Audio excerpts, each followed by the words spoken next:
Some shows talk about one team. Other shows barely talk sports. This show will talk Packers, Brewers, and Bucks every day. It's Wisconsin Sports Daily with Steve Sparky Fifer, served up by Wendy's on 1250 AM and 105.7 FM The Fan. Download the Wendy's app today.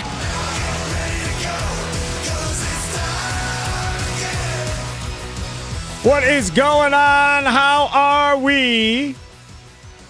It is a beautiful day. It's nice outside. No rain in the forecast. I don't feel like it's overly humid. It's about to be, though. Right? Isn't it supposed to be in the 90s this week, Charlie? It is, yes. Are you going to be okay, buddy? I'll survive, I guess. I'll do what I can, Sparky. Do what you There's can. nothing I can do about it. It is what it is. Broadcasting live from the 1250 AM at 105.7 FM The Fan Studios, powered by the Potawatomi Sportsbook. Charlie, sounds of the day. Top three clips from around the internet and around TV thing coming up here in about 35 minutes at 3:40. We do that every day. We are going to talk more about those numbers that doesn't make Mark Etzanasio look all that great. We were talking about that at 2:20, ran out of time. So we'll do that in the second segment of this hour coming up next. But first, multiple things out there on MLB trade deadline coming up here at the end of the month. So the first one, Jeff Passan has all these different players, his top players, and available at the trade deadline, and who are the best fits. The best fits that line up with the Brewers that they're mentioned as, right? So they have a player that underneath it best fits, and they have another player. That's how it goes. Suarez, which is the number one player on the market, Eugenio Suarez, he has 35 home runs, third baseman. Then you also have Nolan Arenado. I'll be honest, I don't see how that happens. And Jim Bowden, the former MLB executive with the Athletic, and Passan both have the Brewers linked to Arenado. I don't see it. But either way. So Arenado, and then the other one is McMahon, the third baseman from the Rockies. That's a little bit more of a possibility. But he has been horrible. I don't know why I think I'd rather just stay with Durbin than deal with McMahon. So those are the three guys that Passan deems as best fits for the Brewers. Jim Bowden, on the other hand, has those three guys for the Brewers as well. But he also says this. They would like an offensive upgrade at shortstop, where Joey Ortiz has struggled. They've been linked to two speedy Marlins infielders, Xavier Edwards and Otto Lopez. How many people do you think listening right now know who either one of those two gentlemen are? A very small number. I would say I really only know them because I play MLB The Show all the time, and they're both really good MLB The Show players. Oh, they are. So call up both of their numbers. Let's talk about both these cats. Now, if I'm being honest, I know Xavier Edwards far more than I know Otto Lopez, right? So I'm more familiar with Xavier Edwards being that speed guy. Now, if they go this way, I don't know how much cheaper it really is, because aren't both these guys on deals where they're not going to be a free agent anytime soon? So aren't you essentially moving for a guy, I think, that you're going to still having to be going to arbitration with and so forth? I don't think either one of these guys are coming up to free agency. I don't think so. I'm looking up right now, but Edwards is 25 and Lopez is 26. So, yeah, both of them are probably under contract for a while now. Right. So if you do this isn't just for this year. This is for the future, kind of moving forward if you go in this direction. What plays is what? The speed, right? And Ortiz isn't slow. But if you add a speed guy with some pop that can hit 15 to 20 home runs a year, I think you feel good about yourself. Defensively, though, are they going to be the wizard that Joey Ortiz tends to be? Probably not. But you're going to make up with it, hopefully, with the offense. And who knows, depending on what their numbers look like, maybe they fit towards the top of the lineup. All right, what do we got for who do you want to go with first, Edwards or Lopez? So let's go with Edwards first. Let's start with his contract. So he has one more year of pre-arbitration and then an arbitration year after. So and then 3 arbitration. So 4 years then. Yep. And then his stats right now, he's batting .289 with only 1 home run, but 26 RBIs and 16 stolen bases, about a 700 OPS. That's pretty good. I mean, no power though. No. So we still don't have any power with that one. Otto Lopez, you get a little bit more power with him. Let's start with his stats instead. He has 11 home runs on a .250 batting average with 52 RBIs and still 10 stolen bases, and he has about a 700 OPS as well, but again, a little bit more power, and then he has the same exact contract situation. 4 years left. Edwards. Yep. So, again, in my opinion, you can disagree. I think renting Suarez for 2 months probably doesn't cost you as many prospects as trading for one of these two cats where you literally have 4 years of control. Again, that's just me. Because I think if you look at Suarez and you go, okay, bidding war happens, what are you going to give up? Well, what if it's Tobias Myers and Carlos Rodriguez? Tobias Myers and Henderson, right? Tobias Myers and, I don't know, Cooper Pratt, right? Is that going to make you not be able to sleep at night and think the Brewers' future is absolutely screwed and they'll never recover by renting a player, and if he doesn't work out, it's going to set the franchise back a decade? Does any of that scare you? It doesn't scare me. I love Logan Henderson. Love him. Right? Big fan. Love him. I'd rather have him in the rotation right now than Quintana, if we're being honest. So I love Henderson. I love Cooper Pratt. Not playing the greatest, but I think Cooper Pratt could be really good too. And again, shortstop, another shortstop type guy. Now, the comparison on Cooper Pratt I keep hearing is possibly a little bit like Terang, which is nice, but very replaceable. Very replaceable. So I don't get too all concerned about, guys that don't have a ton of power, because I'm about adding power more than I'm worried about, guys that are contact guys. And I know that's how this roster was built and all of that. But this roster was built this way, again, my thought, because they had to. Not because they wanted to, but because they had to. They had no power options around them in the farm system to build it any other way. They didn't have the money, in their mind, we'll talk more about that in the next segment, to go out and spend to get the power, to build it that way.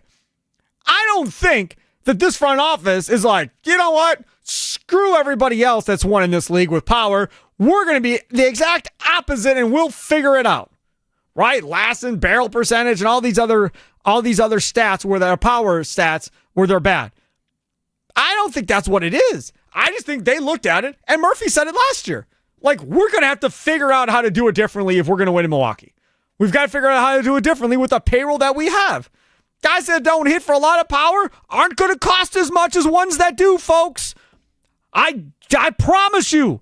Some dude jacks 45, 50 home runs, and some other dude hits 300 and has, 20 stolen bases with 2 home runs. That cat ain't going to cost as much as a dude hitting 50 bombs. Promise you, regardless of what that cat's average is. So that's facts. So it's easier to build a lineup with guys that they have than it is to go out there and try and build it the way the Dodgers have, or the way the Yankees have, or some of these other teams that are loaded with power. So they have to do it this way, which is fine, and it's worked to this point. So they have a choice as far as how aggressive do you want to be? How aggressive do you want the Brewers to be at the deadline? That's what we want to know from you. How aggressive? Nicolay Law Fan Talking Text Line 414-677-1250, 414-677-1250, Facebook and Twitter at The Fan Milwaukee. Sound off with a recorded voice message on the Odyssey app. How aggressive, Charlie? How aggressive do you want them to be? You were going through those trade packages for a guy like Suarez from Arizona, and you were saying Myers and Henderson and all these different players combined with Tobias Myers to get that deal done. And the only thing I can think about is I have no idea how any of those packages could beat out a Will Warren and Spencer Jones from the Yankees. I just can't. I think Arizona would take Spencer that package. Jones is what I would like. Uh-huh. And I said this on Twitter this weekend because somebody proposed, I think it was this weekend or late last week, some Yankee blogger or something proposed some trade involving Freddie Peralta and the Yankees. And I quote tweeted it, and I was like, first of all, they're not going to trade Peralta. But if they were going to trade Peralta at the deadline, I want Spencer Jones. And it can be straight up. I don't need 12 prospects. I'll gamble on one guy, right? So if you want to trade me Freddie Peralta for Spencer Jones, providing the Brewers would want to move on from Freddie Peralta, I would do Peralta for Spencer Jones straight up. I don't need anything else. I'm good, thank you. He is balling out at AAA right now. He just hit the 24th, the 25th homer of the year. No, I'm good there. George Lombard, no interest. Spencer Jones, highly, highly interested. But again, as I said on Twitter, they're not trading Freddie Peralta. Not right now. Now, when we get to the offseason, we can revisit that. I think then there is a possibility that they do trade Freddie Peralta. So we'll see. See, that's going to be the thing, though, right? So if you're the Brewers, let's say you go to the NLCS and you fall just short. Do you get rid of your best pitcher going into the next season and go, I can still put Logan Henderson in the lineup and we'll be just as good. I still have Tobias Myers. I can move back up in lineup. I have Robert Gasser now, a year removed, and he's viewed as one of the best pitching prospects in baseball. I'm going to put him into the rotation with Mizorowski. I mean, that's a difficult thing. In my opinion, if they go to the NLCS, I don't think they move Freddie Peralta. At that point, I think they go, nope, we're going to try again. We're not getting rid of him. If he walks like Fielder did on us, so be it. Sabathia walked, whatever. We'll live with it if that's what happens, but we're going to try and win this thing. I mean, you've believed in him all the way up until this point. Why would you, at the NLCS, look at that and say, you know what, now's the time to move on from a guy like Freddie Peralta? I mean, they've given him so many more chances than a lot of other players. Yeah, but I think if they go and they lose in the first round again, then I don't think they will be as... Things change then. I don't think then they're going to be like, oh, we were so close, we have to hold on to him. I don't think that's it. Especially if he is, for some reason, one of the games that ends up being a loss. Right. I think that changes a lot. Then your perspective probably changes. How aggressive do you want the Brewers to be at the deadline? Larry tweets at Sparky Radio. The real question isn't whether the Brewers fans want Suarez. The real question is, does Pat Murphy want him? He really likes his guys right now. Not sure he would sit Durbin, and he finally got Ortiz's attention. The ex-Marlins guy you interviewed said to strengthen pitching. David Sampson was on last week. Was it Friday? People can go back. You can watch that on YouTube. Right? At The Fan Milwaukee. You can live stream us on there as well, at The Fan Milwaukee. You can go listen to it on your Odyssey app, iHeart app, TuneIn app, whatever. Wherever you download your favorite podcast. You can listen to all that stuff right there. I disagree. Sampson came on here, the former Marlins president, and said if it was him, he'd make a Sabathia-type deal. He'd go after the biggest, baddest starting pitcher on the market to put at the front of this rotation and go. Maybe I'll look like an idiot. But I think Peralta, Woodruff, and Mizorowski, providing Miz's pitching, it's good enough to beat anybody in baseball. I'll take those three against anybody else's front three. Let's roll. And I have just as much faith in those three to get the win for us than anybody else. So I'm not there to get a frontline starting pitcher. I am there to get a power bat, though. KJ, West Allis, you're next in the Nicolay Law Fan Talking text line here on Wisconsin Sports Daily, served up by Wendy's. How aggressive do you want the Brewers to be at the deadline? Good afternoon, Sparky. Thanks for taking my call. I'd love the Brewers to be aggressive, right? But I don't see it happening. And, for a guy like Suarez, because they're going to get outbid. Because they're not going to spend the type of capital that they need to, that another team might be able to or willing to do. I just don't see it. I'm not getting rid of Peralta. I love Quintana because he's a pitcher. He's not a thrower. He knows how to pitch. And that's why he's got the amount of wins that he has. That's why he's been going 6 innings. Not getting rid of him. And you got to be careful, Sparky, of upsetting the apple cart at this point with what you got. I understand you want to upgrade. These guys are all at AAA that they're going to move. They're all going to AAA. Yeah, I know. But the guys that they have up there right now are performing to a level that is not sustainable. There's you no don't way know that. Caleb Durbin. You don't know that. I do. Caleb Durbin's not hitting 370 the rest of the way out. It's not happening. Okay, so if he doesn't hit 370, at least he's somebody that fits in and gels with the rest of that team. Great. And you don't know what you're going to get with a Suarez in terms of the rest of, the pieces that we have. I'd much rather go after a left fielder with power than to upset, the corners or whatever. I think it's a good pickup for Vaughn. Obviously, right now, we don't know what he's going to be down the road. But right now, everything seems to be good. But in terms of them spending the money, Sparky, I don't see it. They didn't do it in the past. I don't see them going for, the major home run, if you will, for a player out there. Okay. I'm wrong. I got some numbers for you on this money thing coming up next. Don't go anywhere. Stay tuned. Keep listening. Thanks for the call. See, if you're on YouTube watching at the Fan Milwaukee, you saw me taking my head and bashing it into the microphone time after time after time while KJ was talking.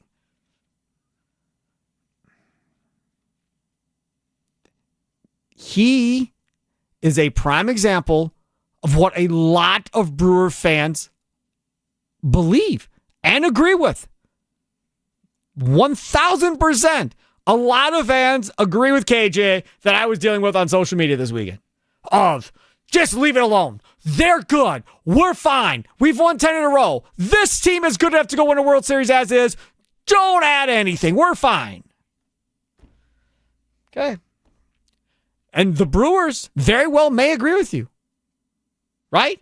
The Brewers may look at this, go into the deadline and go, well, you know what? We think Caleb Durbin might hit around 400 the rest of the year. We're going to ride with Caleb Durbin and see what happens. We think Isaac Collins is a all-star year in and year out, hitting over 300. We think that trend is going to continue as well.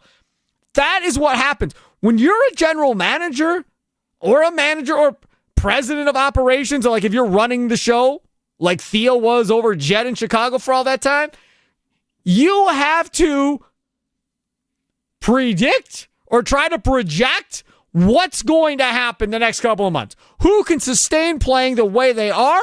Who's probably going to fall off? And who do you hope is due to turn it around? And then once you put all that together, then you sit down and go, okay, this is where we think we're going to have a problem in the next 2 months of the season. I'm going to tell you right now, if this trade deadline comes and goes and they do nothing, keep me far, far away from them. Far, far away from them if they do nothing at the trade deadline. You haven't seen angry yet. You will see angry and me screaming and yelling if nothing is done at the trade deadline to try to put this team in a position to go to a World Series. If they sit on their hands and go, we're great, we're good, let's roll, I'm going to be besides myself. But that's okay. Time for your fan weather forecast right now. Brought to you by Utke Heating and Cooling. Right now, 77 degrees and sunny outside. Extreme Heat Watch is on the way, Charlie, starting Wednesday at 10 a.m. Central until Thursday at 7 p.m. Central. Extreme heat. If I come into work with just my underwear on, Sparky, you're not allowed to say anything. No, but it'll be on YouTube. So from that standpoint, it will be entertaining. I feel like I could edit a t-shirt onto myself in the YouTube stream. You would know how to do it more than me. So right now, 76 degrees in Hales Corners, 62 degrees tonight for the low.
That's in the gap in right center. Ortiz will score. Terang is going to be waved around third. The relay throw home is going to be late. It's a two-run double for Contreras. All right, William Contreras, two-run double, highlight courtesy of FanDuel Sports Network. Steve Sparky, Fifer here, Charlie using over there, other side of the glass. Charlie sounds of the day coming up in about 10, 15 minutes from right now. William Contreras is going to be a free agent coming up here in a couple of years. And it sounds like, based on you reading the tea leaves, that it doesn't sound like he's very interested in signing some type of extension. It sounds more like he's interested in getting to free agency versus what maybe the Brewers may or may not be offering at this point. But just fine, that's his prerogative. The Brewers will tell you they can't afford to spend crazy amounts of money to keep William Contreras, like the Yankees, like the Dodgers, or like others. Okay? And that's what it is. And for the last several years, I have sat here and I have defended the Brewers, said, hey, man, Mark's working within a budget like a lot of other people do. He's not going to go into his own personal finances. It is what it is.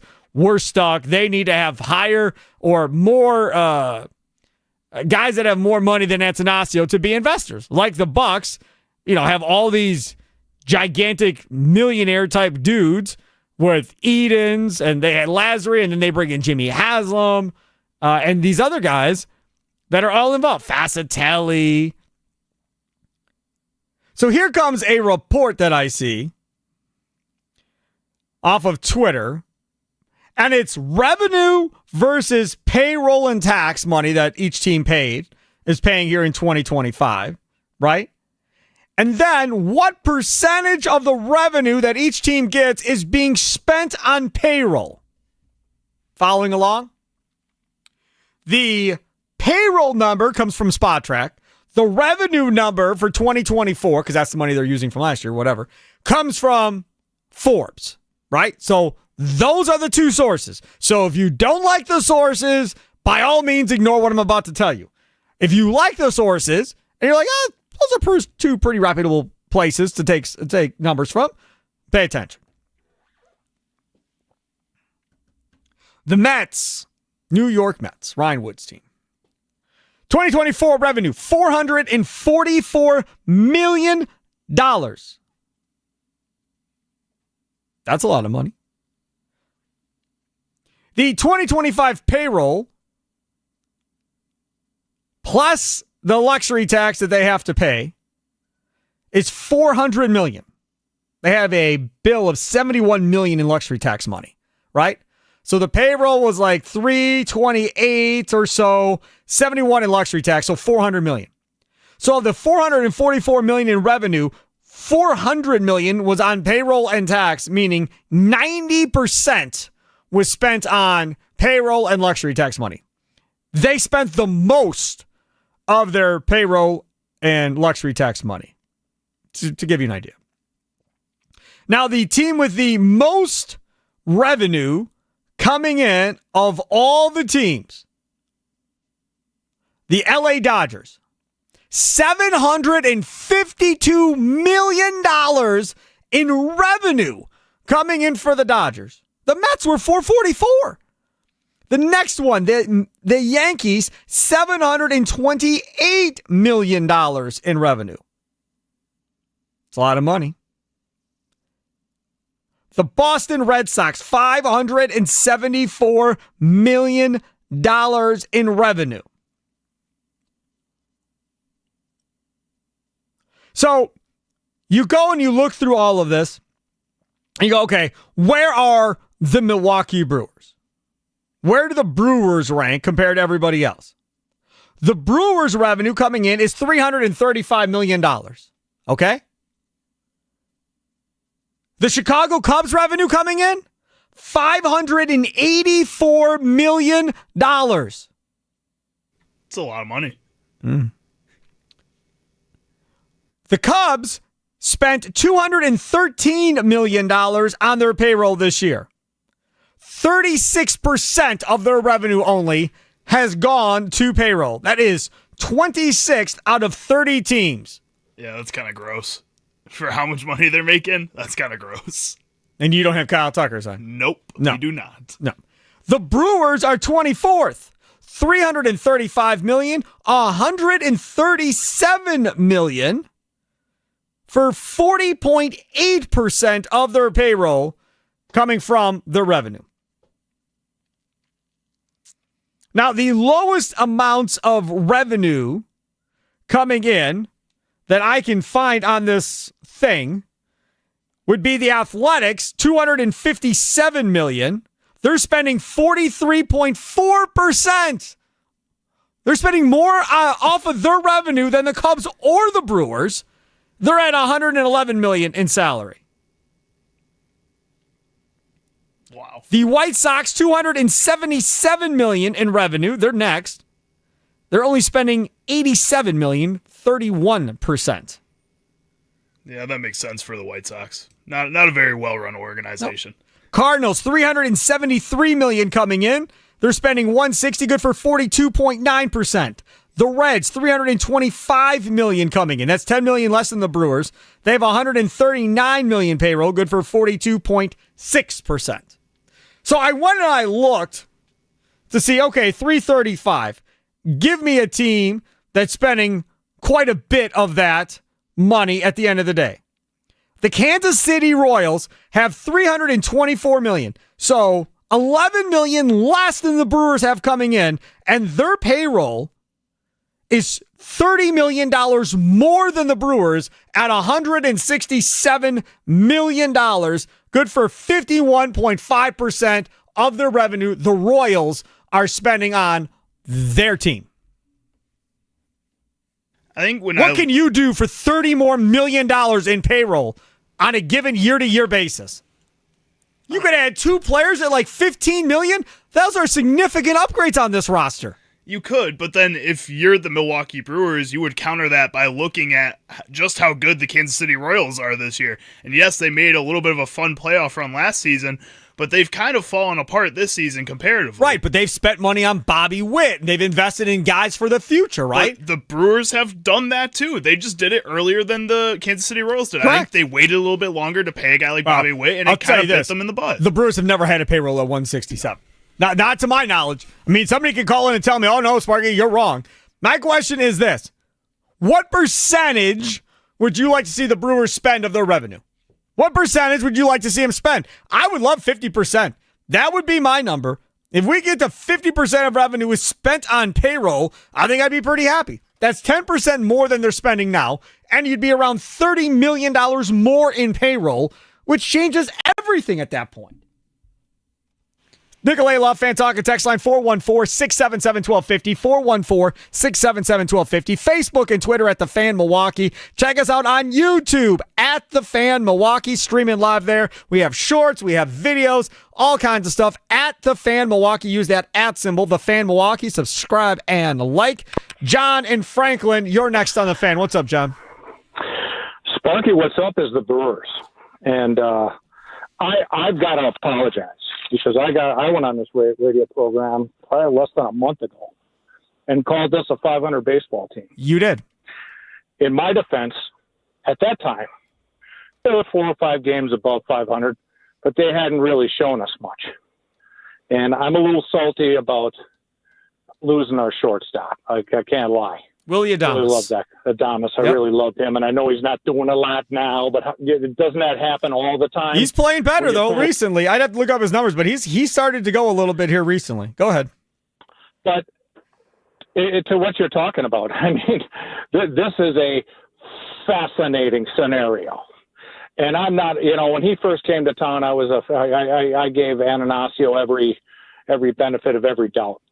But, when he came out and spent all that money a few years back and he couldn't get a player because they had to revamp the spring training facilities. And granted, they've done that and they've done great things, with the off-season program and the minor leagues and all that. The international program, too, building these academies and really cleaning up on international scouting. Innovators. I mean, unbelievable. But now you just took the world champions, and it's no fluke, and it's no luck. It doesn't mean we're a better team than them, but we just took them 6 out of 6. Yep. So now it's time to put up or shut up. And I'm going to be fascinated because he's done some things I really haven't liked, and there were moves made that I don't think were on the general manager. I think they were half guided hand forcefully on the back from Ananasio with the money. You absolutely, the Brewers need to pick up a bat. How they want to go about doing that, they're not going to give up one of their top 3 prospects. That's not happening. That's for sure. So how they're going to do it, I don't know how they're going to do it, but that's why they make the big money. They're going to have to make some moves. Arizona needs pitching, and the Brewers have a plethora of pitching to give them to get them over the hump. There's no question they have enough pitching to help out Arizona. Thanks for the call. I think you could argue the Brewers have more pitching available at the deadline than any other organization in baseball, and I don't think it's close. Like, Arizona could come and go, we want 3 pitchers. What 3 pitchers are you going to give us? And they can literally just take DL Hall, we'll give you Tobias Myers, and Carlos Rodriguez. Deal. Thank you. And who does that hurt? Then you could turn around and go get a reliever to replace DL Hall, and we move. Either way. So the question is, what percentage would you like to see the Brewers spend from their revenue? Right now, they're 24th in baseball, and right around 40% of the revenue is being spent, according to this report, on payroll. Now, this is based on Forbes numbers on what the revenue is, and it's based on SpotTrack on what the payroll is, just to clarify. Let's go to Matt Northside. You're next here on the Nicolay Law Fan Talk and Text line. Wisconsin Sports Daily, served up by Wendy's on the Fan. What's up? What's going on, Sparky? Not much, man. What's up with you? So, ideally, I would like to see them spend some more money, but hypothetically, and I'm not saying one way or the other, but maybe the Brewers found this happy medium that, because having that extra money, we're thinking of it as, we're just going to go out and get somebody, but maybe that puts teams in a position where they end up paying players that they already have, and by not spending that extra money, it kind of forces us to get rid of some of these guys earlier than we would like, which then adds to that minor league team building that we've been doing, which has been building the Brewers for the last decade. So, like I said, I'd love ideally to spend some more money, add, another bat, another arm just to keep on ice. But, it's been working, and maybe they found something that way. Thanks, guys. All right. Thanks for the call. Appreciate it. Do me a favor over there. You look up who the MLB free agents are after this season. I'm curious to know what corner outfielders with some power there are on the free agency market this offseason. Third base, obviously we know Suarez is going to be the name there going forward as far as power goes. I don't think there's anybody else out on the market that's going to be close to Suarez. And then first base, Rhys Hoskins will be one. He'll be on the market. That's the other thing, guys. They've got Vaughn for another year. Vaughn could very well be the starting first baseman on this team next year. Rhys Hoskins goes off. They're going to save, $20 million by letting go of Rhys Hoskins because his contract's up. So that's going to free up payroll. All right, what do you got? All right, so we're looking at Luis Robert, or Robert. No. He is a club option at $20 million, which I doubt the White Sox pick up, so they're either going to trade him or let him walk in the offseason. Kyle Tucker, if the Cubs don't re-sign him. Trent Grisham, bring him back to Milwaukee, is going to be there. Trent Clark. That's his original name. Yeah. Jaron Duran is again under a club option. He's a guy that probably the Red Sox would bring back if they don't trade him too. Lane Thomas in Cleveland is going to be a free agent. Cody Bellinger is a $25 million player option, so he's probably going to take that. Stay with the Yankees, yeah. Cedric Mullins is going to be out there. He's more of a center fielder, but can play that corner outfield. Steal some bases, hit some home runs, hit 260. Lamont Wade out in Los Angeles is an option. Jesse Winker, Kyle Schwarber. Absolutely not Jesse Winker. Kyle Schwarber. Schwarber is entertaining because that would have to be a DH though, right? Mm-hmm. You'd have to move Christian Yelich back to the outfield in that situation. And then can he stay healthy? Mm-hmm. Or can Schwarber play first? He probably could. I don't think he's ever really done it in his career, but I assume he could. If we head over to the first base options, you got not a lot. Ty France is going to be a free agent. Mark Hanna again. It's just there's nothing. Josh Naylor is probably your best option. Yeah, and you could get him at the trade deadline if you so choose to do that, which doesn't make much sense for this Brewers team. Goldschmidt, if he doesn't resign with New York. But he's having a nice year this year. He's also going to be 38 years old. Yep. How much do you want a 38-year-old? I would imagine the Yankees come back. right? He goes back to the Yankees. I would imagine him and Bellinger both go back to the Yankees, maybe on one-year deals. Well, Bellinger's would be an option, but I wouldn't be surprised if Goldschmidt goes back there for a one-year deal. Or maybe he goes back to St. Louis to end his career there now that he has it all figured out. Or Arizona. Arizona. Where he started, yeah. Yep. So, I mean, from the perspective of where do you want to spend the money and where do you want to spend it going forward, I brought this up before. Like, if Woodruff is Woodruff and we think he's good, like, I'm fine reinvesting in Woodruff. I'm really okay with it. Totally fine with giving him $20 million a year, whatever the case may be, if you want to go that route. Now, would I rather invest it in Mizorowski? Probably. But again, the chances of that happening, I think, are slim. Because I would imagine his agent is asking for the moon, number one. And number two, guys that throw that hard, that look like him, these tall, lanky guys, whatever else, normally end up getting hurt multiple times in their career. And it's just, again, I'm not trying to jinx the kid. I'm just being honest. Like, these guys end up always getting hurt at some point. They blow something out. So there's a shelf life with him. Woodruff has already got all banged up, obviously missed 2 years. So that's a gamble too. If you decide to invest in him, then he doesn't blow himself up again at this point.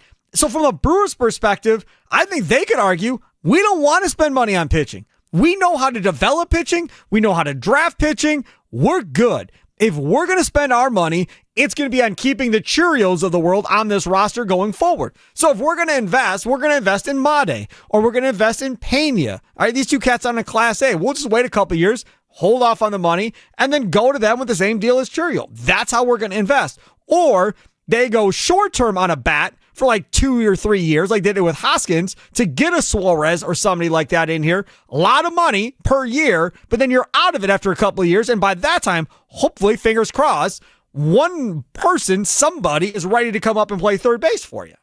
But then, again, like I've talked about with this Brewers team, it's a lot of fingers crossed and a lot of what ifs. And that's how it's always been. It's always going to be that way. It doesn't always have to be that way, though. Just because it always is going to be that way, or that's how it's always been, doesn't mean it always has to stay that way. All right, show me the way. How is it not that way? I think a team like Atlanta, when you're a little bit more aggressive and you start going and little bit more aggressive? They were a bit more aggressive. They had those young players that were coming up through their system, and they went out and made big moves in order to create a World Series winning team. And yes, injuries Their payroll is $100 million more than the Brewers. You can't compare Atlanta to the Brewers. Why not? Because you don't have that money to spend. But historically, the way that they've run those organizations have been pretty similar up until the recent 10 years where Atlanta has taken a more aggressive approach to it. You're talking about way back in the day when you had Maddox and Smoltz and Glavine and those guys, and David Justice and Terry Pendleton and all those old guys, when they were first getting going a little bit. Okay, yeah, fine. To a certain degree, I would agree. But eventually, you still then have to start paying those guys to keep that train on the tracks going forward. And when you're the Brewers, you can sign a guy, maybe two, but you can't sign all of them. So then you've got to nitpick as far as where do you want to spend the money? But going back to this original question, which is what is the percentage of revenue you want to spend? I think if the Brewers could get to 50% and get that salary from 135 to, like, say, 155, 160, somewhere in that area, that's a gigantic amount of money that you can use anywhere you like to fill a hole on a given offseason at a position of need, or to trade for a player and not go, oh, I can't afford to pay this dude, right? But if you have that extra cushion, then you can take an Arenado and be like, we're good. We got this. No problem. Let's just roll. Get the Cardinals to pay for some of it. We'll take the rest of it, and we're good to go. Yeah, I don't know. That's a conundrum. Either way, as a Brewers fan right now, you're stoked because you're sitting here at the top, and based on payroll and based on everything else, you shouldn't be. But here you are. I saw the latest power poll that came out. What was it? CBS Sports' power poll. Brewers are ranked number 1 in baseball on their last power poll. Telling y'all, this starting rotation, these front three, is probably the best front three they're ever going to get. Well, the best front three they've had going into a playoff series. By far the best front three they've had. If they can all stay healthy for the playoffs, that's going to be the best three they've had. All right, let me tell you all about our guys over there at Wendy's. You love Taki Fuego chips? Listen up, because you've never had them like this. Wendy's new Taki Fuego meals are here. And Sammy has the Taki Fuego chip intensity you love, piled up on one of their fan favorite spicy chicken sandwiches with Taki Fuego chips, chili lime sauce, and creamy corn spread. The small Fuego fries get tossed in an intense chili lime seasoning. It's almost like this meal couldn't take any more Taki Fuego chip intensity. That's where the extra 1 ounce bag of Taki Fuego chips on the side comes in. Well, while supplies last, at least. You can grab these Taki Fuego meals right there at Wendy's, open to midnight or later. Limited time only at participating U.S. Wendy's. Coming up next, Charlie's Sounds of the Day. It's Wisconsin Sports Daily, served up by Wendy's. Live from the 1250 AM at 105.7 FM The Fan Studios, powered by the Potawatomi Sportsbook. Sparky here.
Welcome back. It's Wisconsin Sports Daily, served up by Wendy. Sparky here, Charlie using over there. Potawatomi Sportsbook, 6,500 square feet, 2,000 square foot center screen. It's amazing. Over 30 sporting events at one time.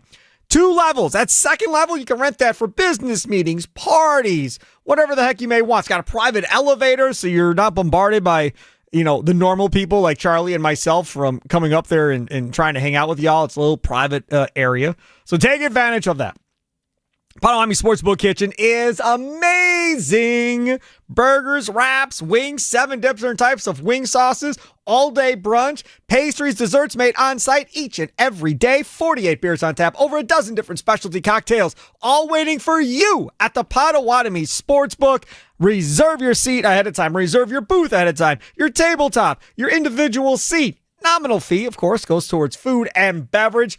But I'm telling you, you're going to spend that money anyhow. You must guarantee yourself not standing the entire night at the Potawatomi Sportsbook by taking advantage of it. And I know there's like 300 seats or whatever.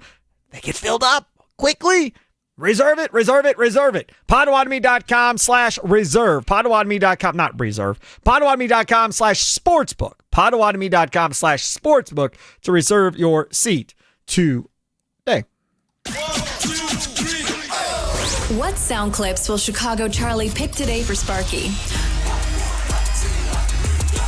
Will Sparky become enraged? Will laughter ensue? It's time for Charlie's Sound of the Day. It's Wisconsin Sports Daily, served up by Wendy's on The Fan. All right, top 3 picks of the day. Charlie Usen, where to first? All right, first up, we're going to head over to the Cincinnati Bengals as they get ready to start their training camp. This is the first time that owner Mike Brown and director of player personnel Duke Tobin have discussed the Shamar Stewart situation. Here's what both of them had to say on it. You want to know about Stewart and our situation with him. Yes. And it's still something that is not completed. We feel that there's really no reason why it shouldn't be. The issue seems to be about guaranteed money. If in the event he acted in a way that was contrary to league rules or our rules, from our vantage point, it's a form of foolishness. It just ought to get done. There is no dispute over the money. It's just a dispute in his mind that I guess if he did something that really deserved punishment, that he would want the whole contract guaranteed. There's not much to negotiate. You got to look really hard to find something to get mad about, and sometimes that's what we've got caught up in, is somebody trying to prove their worth by getting mad about something that doesn't matter. The rookie contracts are normally not very difficult. They're pretty slotted, and so it's a little unusual that this is where it is. Can't say I understand it. I can't say I blame Shamar for it, because Shamar's just listening to the advice he's paid for, and I don't understand it, but I'm not the one paying for that advice. Okay. So, first of all, I agree that these rookie contracts should be easy. They should be slotted. Unfortunately, you got a player in the second round where all these guys were standing hand in hand trying to hold out to get more guaranteed money and everything else. So, for that reason, I apologize. If he was a first-round pick, right, which he is, he's right there in the first round, you would think that he would just fall in line with everybody else. Now, it appears that his issue is, like, if he's on a jet ski and gets hurt, he wants his money still, right? If he's racing a car and rolls the car and can't play, he wants to still get paid. As they put it, the Bengals, if he does something foolish, he still wants us to pay for him, even though he wasn't using his brain, and he got himself hurt. So that's the standoff. But at some point here, as an organization, you have to figure out, are you really going to stand on that and say, no, don't care who you are, we're not paying for foolishness, so if you don't like it, go back and play in school. Are you going to stand on that? And if you're Shamar Stewart, are you going to stand on it and say, okay, I'm not going to get any money this year. I'm not going to get any money, and I'll go back into the draft the following year. That's up to you. Like, I don't know how much money he has in his bank account. I don't know how much money his agent's going to float him to get through an entire offseason. Depending on who the agent is, they may be like, here you go, dog. Here's $500,000. That'll get you through the year, right? And then you get that. I'll take that cut when we get the deal done with the next football team that drafts you the following year. Maybe he gets traded. Maybe by the time we get to week 3 or week 4, the Bengals are like, to heck with this. We're getting something. So we're just going to trade him if possible. But I don't think they can even do that, because I think there's a deadline date to where they can't even trade him if he's not signed by a certain date. So I think that at that point, then there's a point of no return to where they can't even move him. Yeah, I think at a certain point here, if he's not officially on the roster, then they can't trade him. Officially don't have control of him. So you can't trade Correct. him. Yeah. So then it's back into the draft, or you and you don't play all year. They can't even move you at that point. Mm-hmm. So that's the crazy part about this. He's really just taking the whole situation down with him. He doesn't care if it ends up in him not playing. No. He wants his guaranteed money. Crazy. All right, point number 2. All right, next up here, we're going to head over to 670 The Score, where Lawrence Holmes and Matt Spiegel were discussing the Milwaukee Brewers. Oh, boy. If you're the Cubs and you're like, oh, what are you supposed to do? You're supposed to win series. You go and win a series, and you dominated for most of that series. You wake up today and you look over, and there are the Brewers smiling at you going, hi, we've been here the whole time. Man, they're not going anywhere, man. They're crazy good. They really are. And everything we talked about a little bit in transition, we'll talk about it with Jeff Levering at 325. It's like that's just a very healthy organization, and they play the right way. And so now do the Cubs. So there was a moment yesterday morning where the Cubs were sitting with the best record in baseball, and now it's back to Detroit. And the Cubs in Milwaukee are tied for the second best record in baseball because life comes at you fast. But we're set up for some big-time fun. Big-time fun. Because next weekend, it's Cubs-Brewers, right? Is it the 28th, I think? Yep. Big fun when that series happens, especially if both these teams are still playing well come that point. And he's right. Cubs had a great series against Boston. Like, it is what it is. You lost the game because your bullpen gave it up yesterday. Right. But you had every opportunity. That and Charlie was in the building, which means that was the jinx. Brought the curse with me, yep. Brought the Sparky jinx with you of your favorite team. So I'd like to say I apologize, but I don't. But either way, it's fun to hear those dudes talk like that. Like, we did our job, we wake up, and now we're tied for first all of a sudden. And there were a lot of Cub fans on social media running their little Twitter fingers all in April and May, posting the standings. Oh, where are the Brewers? All that nonsense was going on. A lot of people yapping their mouths about the Brewers being dead at that point. And finally, we're going to get rid of the Brewers and we're going to win this division. It's finally going to happen. Not so fast, my friend. Not so fast, my friend, as Lee Corso would say. Still hanging out. Now, that does not mean the Cubs may not win this division by 6. It could happen. Who knows what will happen with the Brewers. But right now, as we sit here, coming up on the deadline, coming up on another series with them next week, Brewers are in a pretty good position and getting healthier because we brought up Cortez is coming back. Gasser, if you missed this, he just went on his rehab assignment. His just started down at the Arizona Complex League. So now he's starting his rehab assignment, and he's going to start working his way back up. So there's another guy that's coming that last year when he was healthy was pitching well. This is going to be something. I'm telling you. All you people that say they can't afford Suarez, yes, they can. They got plenty of pitching to deal with. Plenty of pitching.